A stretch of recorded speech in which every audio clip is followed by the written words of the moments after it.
ஆன்மீக சொந்தங்கள் அனைவருக்கும் வணக்கங்க. இன்றைக்கி நம்மளுடைய சேனலில் என்ன மாதிரியான முக்கியமான தகவலெல்லாம் பார்த்து தெரிஞ்சுக்க போகிறோம் அப்படின்னு பார்த்தீங்கன்னா, ராசி சக்கரத்தில் 12வது ராசி அப்படின்னு சொல்லக்கூடிய மீனராசி நேர்கள் அனைவருக்குமே இந்த மாதம் மகா சிவராத்திரி நடக்க இருக்கு. இந்த மகா சிவராத்திரிக்கு பிறகு உங்கள் வாழ்க்கையில் சில பல மாற்றங்கள் எல்லாம் நடக்க போகுதுங்க. அந்த விஷயங்கள்லாம் என்ன, மேலும் நீங்கள் இந்த காலகட்டத்தில் என்ன மாதிரியான விஷயங்களை முக்கியமாக செய்யணும், செய்யக்கூடாது, அது மட்டும் இல்லாமல் ஏதாவது கெடுபலன்கள் நடக்கிற மாதிரி இருந்தால் அது இருந்து தப்பிக்க என்னென்ன மாதிரி விஷயங்களை நீங்கள் எளிய முறையில் பரிகாரங்கள் மாதிரி செய்யணும் அப்படிங்கிறத பற்றி தாங்க நம்ம இன்றைக்கி இந்த வீடியோ பதிவின் மூலியமாக முழுமையாக பார்க்க போகிறோம்.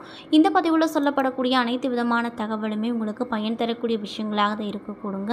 ஸோ வீடியோவை ஸ்கிப் பண்ணாமல் தொடர்ச்சியாக பாருங்கள். அது மட்டும் இல்லாமல் உங்களுக்கு குரு பகவானை ரொம்ப ரொம்ப பிடிக்கும் அப்படின்னா இந்த வீடியோக்கு ஒரு லைக் பண்ணிவிட்டு உங்களுடைய நீண்ட நாள் ஆசை ஏதாவது ஒரு விஷயம் இருந்துச்சுன்னா அதை வேண்டுதலாக நினைத்து கொண்டு நம்மளுடைய கமெண்ட் பாக்ஸில் குரு பகவானுக்கு போற்றி அப்படின்னு சொல்லிட்டு மறக்காமல் 3 முறை பதிவு பண்ணுங்கள். நீங்கள் இந்த சமயம் அந்த பகவானை நினைத்து இப்படி ஒரு விஷயம் செய்யும்போது கண்டிப்பாக நீங்கள் என்ன விஷயம்லாம் நடக்கணும் அப்படின்னு சொல்லி வேண்டுதலாக நினைத்தீங்களோ அந்த விஷயங்கள் அனைத்துமே அவர் நிச்சயமாக நடத்தி கொடுப்பாரு. ஸோ நம்பிக்கையோடு இந்த ஒரு விஷயத்தை பண்ணி பாருங்கள்.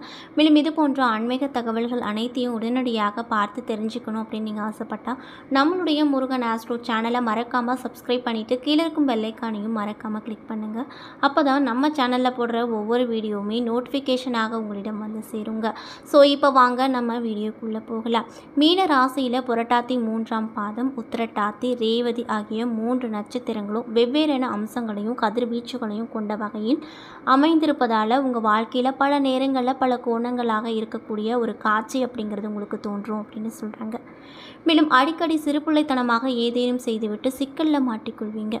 குருவின் தனுசு ராசியில் பிறந்தவங்க பட்பட் என்று பேசுவாங்க. ஆனால் குருவின் மீன ராசியில் பிறந்தவங்க நீங்கள் இதமாகவும் இங்கிதமாகவும் சூழ்நிலை அறிந்து பேசுவீங்க. மேலும் தனுசு ராசியில் பிறந்தவங்க திட்டமிட்டு எதுவும் செய்ய முடியாது, எல்லாமே திடீர்னு முடிவெடுப்பாங்க. ஆனால் மீன ராசியை சேர்ந்தவங்க திட்டமிட்டு அதில் நல்ல முடிவாக கெட்ட முடிவான்னு பிரித்து பார்த்து அதுக்கப்புறம் தான் தன்னுடைய கருத்தை வெளியிடுவாங்க.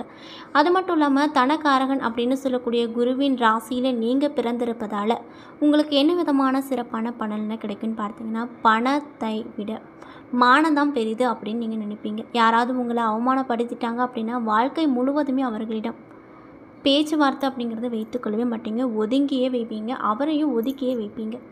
அது மட்டும் இல்லாமல் வாக்குஸ்தானத்தில் அதிபதி செவ்வாயே உங்களுடைய 9வது அதிபதியாகவும் வராரு. இதனால் 9வது இடத்தை பாக்கியஸ்தானம் என்பார்கள்.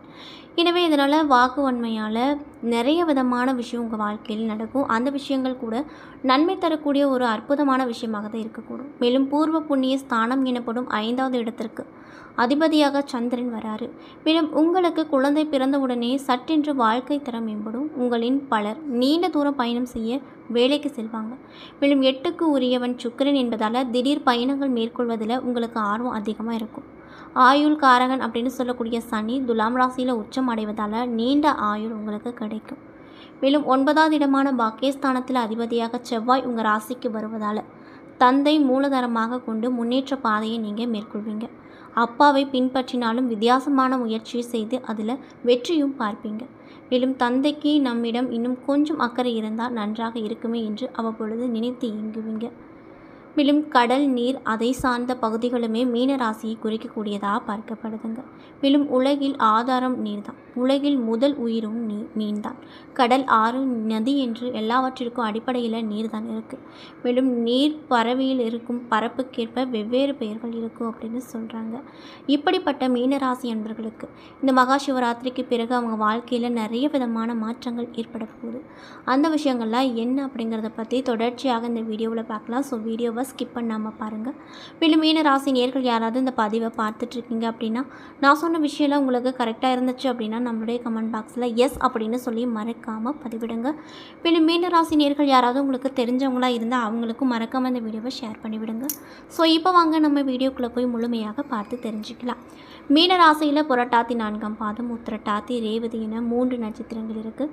கிரகநிலையை பொறுத்த வரைக்கும் ராசியில் சுக்கிரன், ராகு, தைரிய வீரிய ஸ்தானத்தில் குரு, சுகஸ்தானத்தில் செவ்வாய், களத்திர ஸ்தானத்தில் கேது, லாபஸ்தானத்தில் சூரியன், புதன், ஐன சைன போகஸ்தானத்தில் சனி என கிரக நிலைகள் அமைஞ்சிருக்கு.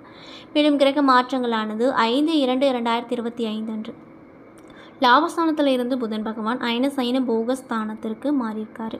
அதே போல் 11/2/2025 அன்று தைரிய வீரிய ஸ்தானத்திலிருந்து குரு பகவான் வக்ர நிவர்த்தி ஆகியிருக்காரு. மேலும் 12/2/2025 அன்று லாபஸ்தானத்திலிருந்து சூரிய பகவான் அயன சயன போகஸ்தானத்திற்கு மாறியிருக்காரு. மேலும் 21/2/2025 அன்று சுகஸ்தானத்தில் இருந்த செவ்வாய் பகவான் வக்ர நிவர்த்தி ஆகியிருக்காரு. மேலும் 26/2/2025 அன்று தொழில் ஸ்தானத்தில் இருந்து புதன் பகவான் லாபஸ்தானத்திற்கு மாறப்போகிறாரு. இதனால் இந்த மகா சிவராத்திரிக்கு பிறகு உங்களுக்கு என்ன விதமான பலனெல்லாம் கிடைக்கும் அப்படின்னு பார்த்தீங்கன்னா, நீங்கள் கற்பனையில் வளம் கலைஞர்களாக இருப்பீங்க. நட்புக்கு முக்கியத்துவம் அளிக்கக்கூடிய நபர்களாக இருப்பீங்க. மேலும் இந்த காலகட்டத்தில் உங்களுடைய விருப்பங்கள் அனைத்துமே நடக்க போகுது. அதில் எந்த ஒரு மாற்று கருத்தும் இல்லை அப்படின்னு சொல்கிறாங்க. மேலும் ராசிநாதன் சஞ்சரிப்பதால் பயணம் தரக்கூடிய காரியங்களில் ஈடுபடுவீங்க. காரியங்கள் அனைத்துமே அனுகூலம் பிறக்கும். உயர்ந்த அந்தஸ்தில் இருப்பவர்கள் மூலமாக எதிர்பார்த்த உதவிகள் உங்களுக்கு கிடைக்கும். மேலும் மனதில் எதையும் ஜெயித்து விடலாம் என்ற எண்ணம் தோன்றும். தைரியமும் உண்டாகும். மேலும் தனாதிபதி செவ்வாய் சஞ்சரம் மூலமாக பணவரத்து குறையும். வாழ்க்கையின் துணையின் உடல்நலத்தில் கவனம் ரொம்ப தேவை. மேலும் தனாதிபதி செவ்வாய் தொழில் ஸ்தானத்தை பார்க்கிறாரு. இதனால் உங்களுக்கு என்ன விதமான மாற்றம் கிடைக்கும்னு பார்த்தீங்கன்னா, தொழில் மற்றும் வியாபாரம் தொடர்பான காரியங்களில் திடீர் நெருக்கடிகள் ஏற்பட்டு அதற்கு பின்னர் சரியாகிவிடும். வழக்கம் போல் வியாபாரம் இருந்தாலுமே திடீர் பண தேவைகள் ஏற்படக்கூடும். மேலும் உத்தியோகத்தில் இருப்பவங்களுக்கு எந்த வேலையை செய்யும் முன் அதை பற்றி அதிகமாக யோசிப்பீங்க. இன்னும் சிலருக்கு புதிய வேலை கிடைக்கக்கூடும். மேலும் குடும்பத்தில் சகஜ நிலைகள் காணப்படும். கணவன் மனைவிக்கிடையே இருந்து வந்த கருத்து வேற்றுமைகள் விலகப் போகுது. பிள்ளைகள் உங்கள் சொல்படி நடப்பது மனதுக்கு மகிழ்ச்சியை உங்களுக்கு அள்ளி கொடுக்கும். மேலும் உறவினர்கள் வகையில் செலவுகள் ஏற்படலாம். நண்பர்களால் இருந்து வந்த கருத்து வேற்றுமைகள் நீங்க போகுது.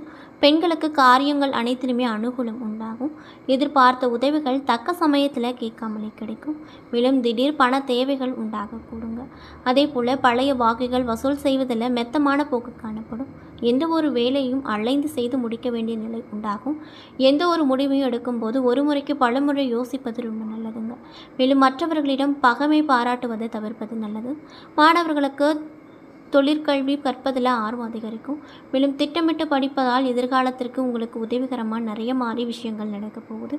மேலும் திறமையோடு காரியங்களை செய்து முடிப்பீங்க. மேலும் மீனராசியில் இருக்கக்கூடிய போராட்டாத்தி 4ஆம் பாத நட்சத்திர நண்பர்களுக்கு இந்த காலகட்டம் எப்படி அமைஞ்சிருக்குன்னு பார்த்தீங்கன்னா, முயற்சிகள் அனைத்திலுமே சாதகமான பலன்கள் கிடைக்கும். பணவரத்து அதிகரிக்கும். நீண்ட நாட்களாக இருந்து வந்த பிரச்சனைக்கு சாதகமான விஷயங்கள் நடக்கப் போகுது. தொழில் மற்றும் வியாபாரத்தில் இருந்து வந்த போட்டிகள் அனைத்துமே நீங்க போகுது. தடைப்பட்ட பண உதவிகள் கிடைக்கப் போகுது. மேலும் உத்திரட்டாத்தி நட்சத்திர நண்பர்களுக்கு இந்த காலகட்டம் எப்படி அமைஞ்சிருக்குன்னு பார்த்தீங்கன்னா, குடும்பத்தில் இருந்து வந்த வீண் பிரச்சனைகள் நீங்கி அமைதி ஏற்படும். கணவன் மனைவிக்கிடையே இருந்து வந்த மனக்கசப்பு மாறப்போகுது. விருந்தினர்கள் வருகை இருக்கும். குடும்ப செலவுகள் குறையும். பிள்ளைகள் உங்களது ஆசைகளை கேட்பாங்க. அவர்களுக்கு தேவையானவற்றை இந்த காலகட்டத்தில் செய்து கொடுத்து மகிழ்ச்சியாக வைத்திருப்பீங்க. மேலும் ரேவதி நட்சத்திர அன்பர்களுக்கு இந்த காலகட்டம் எப்படி அமைஞ்சிருக்குன்னு பார்த்தீங்கன்னா, நீங்கள் செய்யும் காரியங்களுக்கு இருந்து வந்த தடைகள் விலகப் போகுது. எதிர்ப்புகள் விலகும். பணவரத்து அதிகரிக்கும். குடும்பத்தாரின் தொடர்பான கவலைகள் நீங்க போகுது. அவர்களிடம் இருந்து வந்த கருத்து வேறுபாடுகளும் குறைந்து மகிழ்ச்சியாக இருப்பீங்க. வழக்குகள் ஏதாவது இருந்தால் அதில் உங்களுக்கு சாதகமான பலன் கண்டிப்பாக கிடைக்கும். தாய் வழி சொத்துக்கள் உங்களுடைய கைக்கு வந்து சேரும். இதனால் ரொம்பவே சந்தோஷகரமாக நீங்கள் இருப்பீங்க அப்படின்னு சொல்கிறாங்க. மேலும் இந்த மீனராசி அன்பர்கள் ஒரு சில விஷயத்தெல்லாம் பரிகாரமாக செய்யணும் அப்படின்னு சொல்கிறாங்க. அந்த விஷயம்லாம் என்னென்னு பார்த்தீங்கன்னா, சித்தர்களை வணங்கி வர மனக்கவலைகள் உங்களுக்கு நீங்கும். எதிர்பார்த்த காரியங்களில் வெற்றி கிடைக்கும். குடும்பத்தில் மகிழ்ச்சியான சூழ்நிலைகளே காணப்படும். மேலும் உங்களுக்கு அதிர்ஷ்டம் தரக்கூடிய கிழமைகள் வியாழன், வெள்ளி. சந்திராஷ்டம தினங்கள் 18, 19. அதிர்ஷ்டம் தரக்கூடிய தினங்கள் 11, 12 அப்படின்னு சொல்லப்படுது. என்ன நண்பர்களே, இந்த வீடியோ பதிவுகளில் நாம் மீனராசி நேயர்கள் அனைவருக்கும் இந்த மகா சிவராத்திரி இந்த மாதம் நடக்கிறதுக்கு, அது முடிந்த பிறகு உங்கள் வாழ்க்கையில் சில பல மாற்றங்கள் எல்லாம் மாறப்போகுது. அந்த விஷயங்களில் என்ன அப்படிங்கிறத பற்றி தெளிவாகவும் விரிவாகவும் இந்த வீடியோ பதிவின் மூலியமாக நம்ம பார்த்துருப்போம். இந்த பதிவில் சொல்லப்பட்டிருக்கக்கூடிய அனைத்து விதமான தகவலுமே உங்களுக்கு பயன் தரக்கூடிய விஷயங்களாக தான் அமைஞ்சிருக்கும்.